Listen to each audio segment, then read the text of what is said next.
Three things are certain in life: death, taxes, and Jeff Jarrett mentioning the TNA management. Welcome back, guys, to Fog Wrestling for another TNA review. And quite frankly, I am sick of Jeff Jarrett talking about TNA management, talking about the championship committee. I'm just sick of Jeff Jarrett and this reign of terror, and we've only been watching it for like 2 months. Yep, the championship committee. I'd like to see the committee. See, instead of just talking about it hypothetically, let's see it. What is the committee? Is it Larry Sabisco on his own? Does Larry Sabisco have like alternative like ego personalities, or no? You can hype up something and not get it. It's not like seen WWE when they say like the board of directors, but like McMahon's the man. You know McMahon's on the board, so that's how you need. Like, we don't know nothing about this TNA management or this championship committee, apart from the fact that Larry Sabisco has got a hard-on for Raven. I mean, that's the only thing we know. Sabisco's not a strong, leadership role sort of guy. Like, who the fuck is deciding? I think Sabisco would make a perfect stooge. Like a Patterson, Briscoe. Not a McMahon. Why doesn't Jeff Jarrett go after Sabisco instead of complaining about TNA management? Yeah. Why not? Seems like Jeff Jarrett's the one that should have the... I actually don't get the Jeff Jarrett gimmick, right? Because he's like... He gets everything handed to him, but... That's my point. Because he's like, if it ain't going to be Christian, then the next Flair is going to be Monty Bryan, then the next Flair is going to be Jeff. So, who are you going to be happy with then? What does he expect? Just to be the champion forever and never have to defend his belt? No, what is the gimmick? Anyway, we'll speak more about Christian, or not Christian, we'll speak more about... I'll tell you what, right? Somebody is certainly not going to be facing him is Bobby the Brain Heenan. What the fuck's Bobby the Brain Heenan. So Bobby Naybrain. We've got Don West, he's in the parking lot anticipating the arrival of Raven. He's waiting on Raven coming. Samoa Joe shows up, bumps into Don West. Don West asks him why he's here because he's not scheduled. Joe doesn't even give him the time of day. Walks on. Then Bobby the Brain Heenan appears out of nowhere and said something about the TNA. Chicago Bills. I'm gonna watch them. Chicago Bills. I have no idea what he said. Couldn't make out. Something about TNA. And then maybe he's on the championship committee. And then that's the show starts. So I guess Don West makes his way to the commentary desk. So weird about this. This is the last we see of Heenan. Till next week. So what was he fucking doing here? It's not just make it so obvious this is like a taped show. The fact that he appeared like this, but yet we don't see him till next week. Bit dumb, isn't it? It's supposed to be like weekly episodic TV, not here. This guy just appeared. Like this would make sense if it ended the show, not fucking kicking off the show. Yeah, well, not really, because it still means he's waited a week to, you know what I mean? Like, I know, yeah, but it makes a wee bit more sense. Opening match, X Division Fatal 4-Way. Look, the X Division always got talked up. I personally wasn't a big fan here. No, I can't sit here and say like that this is much better than like today's flippy shit. It is better to a degree, but like let's be real. I mean, you take AJ Styles and Samoa Joe to and it's just a bunch of fucking jobbers. But the X Division is just basically a bunch of flippy guys that do moves and have zero character, and that's what we get on AEW. No, so I can't sit here and say it's better. Now, I don't think the style of wrestling is as bad as AEW. No, I think there's more selling. I think there's less super kicks, and I think it's less spot monkeys. But I mean, it is fast paced, and I think I would say this is. I think this is a bit closer to what you would get in the WCW Cruiserweight division than what you would get in today. I'm not going to say it's today, but there's just no real stars in it. Daniels could work the exact same match with Styles and Chris Sabin. You're just going to prefer the Styles match, aren't you? So that's simple. Yeah, Chris Sabin, Alex Shelley. These names don't really mean anything to me. Nope. Petey Williams. I mean, he's got a cool finisher, but... Double A. It is what it is. Who won the match? It was... Chris Sabin, so there you go. Although Alex Shelley did come out with a video camera, because he's a student of the game, apparently, and he's going to record his matches and then watch them back. Why not just, record TNA? Is it because you'd have to wait a month to fucking see it? That's a good point, actually. I don't get that. Surely the hard cam's going to, pick up more footage anyway than his wee fucking shitty... yeah.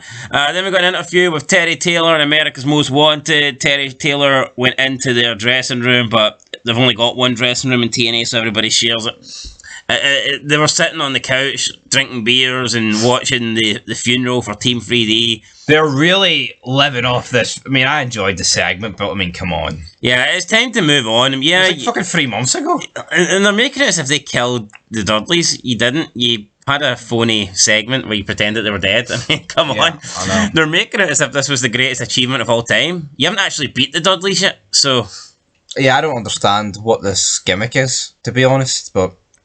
It is what it is, and the backstage arena looks like shite. Yeah, it's just a couch with wrinkles on it. I think the Dudleys have been in Japan as well, so that's why we haven't seen them full time on TNA. Yeah, but what I don't understand about that is, like, they're taping these shows, and if they're there 1 week, well, why can't they be there the rest of the weeks? That is true. Up next, we had... It was an okay segment, though. Up next, we had Abyss. We followed James Mitchell taking on Kenny King. He beats him easy. You get Abyss every single week. Abyss is a workhorse, so I'll give him that. The lights go out, Sabu appears, Sabu brawls with Abyss, but Abyss didn't really show his fear of the barbed wire. And even though Sabu's the one that came out and attacked Abyss, Sabu got his ass whooped. He got smashed in the head with a steel chair wrapped in barbed wire. The brawl ended up going backstage, which took all of 4 seconds. Yeah, 1 minute they're just over the railings, and then the next minute they're outside the impact zone, so it just shows you how small the impact zone is. The backstage looks pathetic. It's like such a dull, beigey, orangey colour. Like, look at rest WWE, like when they're in they have to like brawl from ringside to the outside. It would take you a while to get there. I mean, they were literally outside the impact zone. Sabu was an Irish whip away for being in the parking lot. Fucking insane. Then he gets slammed onto a pile of guardrails. So, I mean, it was alright. They hit him with the barbed wire. Then we got a vignette where Rhino talked about his 4-year stint in WWE and personal issues that led to his release and his wife leaving him. And I mean, it did feel like Rhino was on the verge of suicide here. It was fucking... It was weird though, because it sounded like he was going to bash WWE, but then he was kind of like, you know what, they gave me a big house and my wife's a bitch. Then you've got Mike Tenay and Don West shaking their head like, yeah. And you've got this wee music. You're the man, Rhino. You got this music playing. It was like funeral music or something. Is this like... It was like we're paying a tribute to somebody. Like when Eddie Guerrero dies. Here without you, baby. That's what it was like here. It was like we're paying tribute to Rhino. It was. This is almost like a rest in peace vid. Where Rhino's just, I don't know, dejected at life. And Mike Tenay just went, ah well, moving on. Fuck you, Rhino. No, but they're like, oh man, that brought a tear to my eye. Anyway, moving on. You know, it was like, oh, what the hell? I liked it though, but it was fucking weird. I mean, it was all right. It was dodgy. Up next in the ring, we have Jeff Jarrett and Mike Tenay. Jeff Jarrett came out and he pulled Mike Tenay. He says he's sick of listening to Rhino in videos talking like he's on Dr. Phil. And then Jeff Jarrett blamed TNA management, trying to get a sympathy vote for Rhino. Jeff Jarrett said it's TNA's management's fault that Gail Kim won't return his calls. He blames TNA management on Jackie Gator coming down and slapping him in the face. And then Mike Tenay asked Jeff Jarrett why Jackie Gator slapped him, and then Jeff Jarrett says, "Don't go there today." And then Tenay had to remind Jeff Jarrett, you, buddy. Hey, it was you brought it up. You brought it up, you stupid son of a bitch. And Don West is cheering on Mike Tenay from ringside.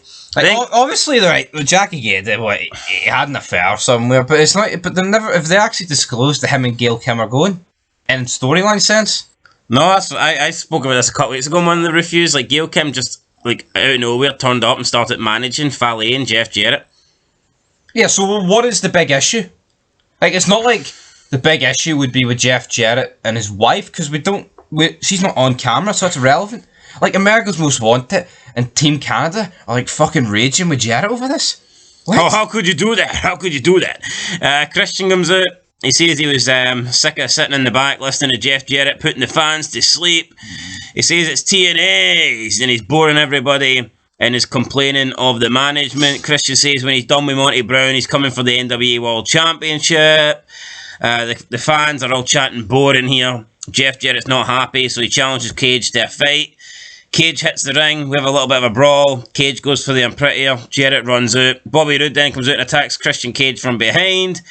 Jackie Gator runs out, slaps Jeff Jarrett. Security come out, they pull everybody apart. And then we get America Most Wanted come back out and they confront Jeff Jarrett over what happened with Jackie Gator. They want to know what the real deal is. Like, who cares? And then we have Christian attacking Bobby Roode and security break them up again. Just a bit of a fucking mess here. A boring Jeff Jarrett promo that Christian tried to come out and save, but I don't think it was that good either. How can Christian, right, say, like that, his opening promo a couple weeks ago, like, it's just the same guy in WWE that comes out and speaks for 15 minutes. What the fuck's Jeff Jarrett doing then? Well, in fairness, Jeff Jarrett doesn't speak for 15 minutes. He speaks for 7.5 because it's an hour less. Damn. Then we go backstage with an interview with 4 Live Crew and Bullet Bob Armstrong, who looks about 95 years old. He did, but he cut a good promo. He puts them all over. Well, he put them all over until he got to Conan, and he was like, "You're Conan, and you're the guy. You're the 4th guy. Moving on, buddy. you're the. I don't like the color of you. You're just another spike in the wheel, buddy." Hey, just his glasses. Hold on a minute. Ron Simmons is fucking R-Truth's darker than you are, buddy. What? Yeah, Bullet Bob thinks that this team can be. There's some great teams in wrestling, but this could be the best team. Like, this guy's talked about here how he's, I've been wrestling for like 5 decades. You're fucking pish. Moving on. He spoke as if he was still going. I'd hate to see this guy in the ring if he's still. I think he's still alive. No. Bullet Bob? No, he did. He did? I don't know, 18 years ago. No, but, like, see, he's been wrestling at this point since, what, the 50s? Aye, but when was his last match? He doesn't look like someone that still wrestles. My point is, who fucking cares about him? Bullet Bob. Google that shit. Find out when he last wrestled. Up next, we had Larry Sabisco in the ring.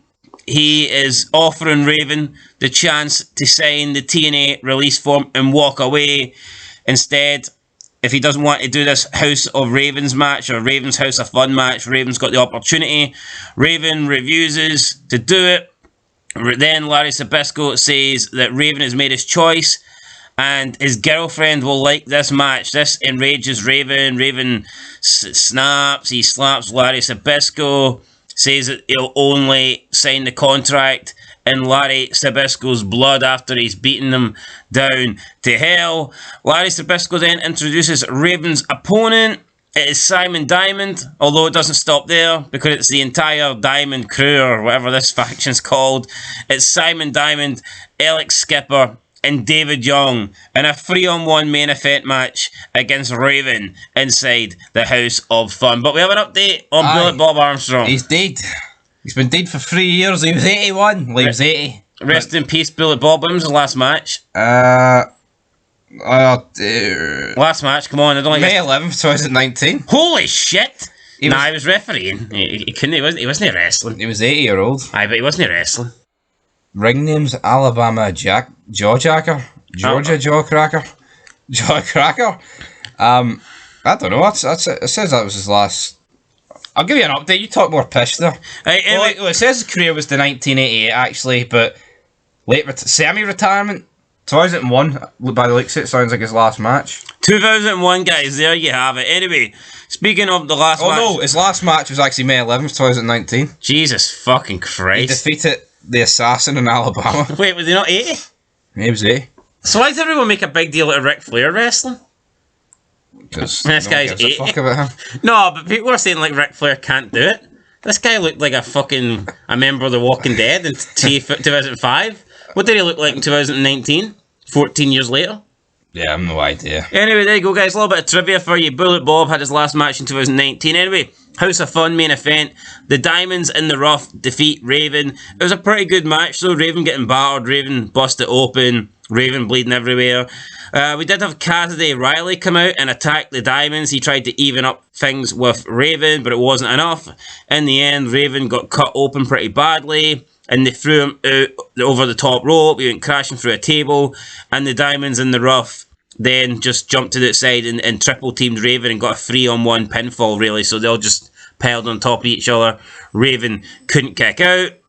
I mean, I'm glad it was a House of Fun match, because if it was just a normal wrestling match, it probably would have sucked, because it wasn't like the greatest fucking thing you'll ever see, but just with all the weapons and stuff. It was a crazy match. It was just Raven and a bunch of jobbers, even the guy that helped him. Yeah, and then that finishes, and we cut straight to the back where Samoa Joe's attacking AJ Styles. He hits a couple of knees, then bashes his head, and he yells, "I don't respect your code!" But this took place over about 2 seconds. Who does he think AJ is, Dexter? I don't respect your code. Break down the... No, but this... And then that was it. End This of the wasn't show. like a 2-minute segment. It was like a 10-second, if that. I mean, Mike TNA and Don West don't even get time to react and to tell us what happened. Or to Tune in next... No, we don't get any of that. The show just ends with AJ lying there and Samoa Joe's big fat ass walking away. It was a bit of a clusterfuck, wasn't it, the night? Yeah, but I think you can tell Vince Russo is cooking backstage here. It's fucking... This is Finny Mac. Finny Russo. Yeah, like, I just don't understand why Raven wasn't allowed in the building for 2 months, and now he's... You know, it's like, oh, let's push Raven in the fucking main event. Main event, like? Yeah, main event... Main event Raven. Main event Raven. But yeah, I'm going to give it a 3 out of 10. 3 out of 10? I'll get a 5. I thought it was pretty entertaining, to be honest. But the main event feuds are fucking dead for me. Jeff Jarrett's killing this.